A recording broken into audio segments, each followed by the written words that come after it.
வணக்கம் மைண்ட்லாக்ஸ் பிரபுட்டு நண்பர்களே, மனமாட்ட சந்தோஷமாக இருக்கிறது. பாலுகாட்சி சொந்தமாக வீடு கட்டி பாலுகாட்சி காய்ச்சிடும். எத்தனை பட்டாசாக வெடித்து தாய்மாமாவெல்லாம் சீரி கொண்டு வராங்க. மச்சான் வராரு, தனி மாமா, அத்தை, சின்னத்தை, எல்லாருமே அனைவரும் குடும்பத்தோடு வராங்க, சீரி கொண்டு வராங்க. ரொம்ப சந்தோஷமாக. பின்னாடி வர்றது திருச்சூர் மச்சான் பையன் அந்நேரமாக வந்துட்டுருக்காங்க பாருங்கள். ரொம்ப சந்தோஷமாக இருக்குது. எல்லாம் வந்துட்டுருக்காங்க. அவ்வளோ சந்தோஷமாக, அதாவது நான் தான் நிற்கிறேன். பட்டு பூஜையில் நின்றுட்டு அப்படியே வந்துட்டேன். என் கையில் கொடுத்து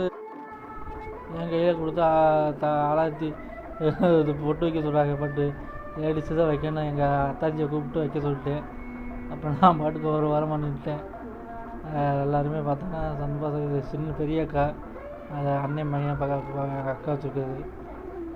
எல்லாம் வணக்கம் சொல்லிக்கிட்டு இருக்கேன். அவ்வளோ சந்தோஷமான நாள், வேறு லெவல். எல்லாம் பொட்டு வச்சுட்ருக்காங்க. பட்டு பாட்டு கட் பண்ணியாச்சு. எல்லாம் வந்துட்டுருக்காங்க, ஒருத்தரெல்லாம் வந்துட்டுருக்காங்க. தங்கச்சி எல்லாம் வந்துட்டுருக்காங்க. தங்கச்சி வந்துட்டுருக்கு.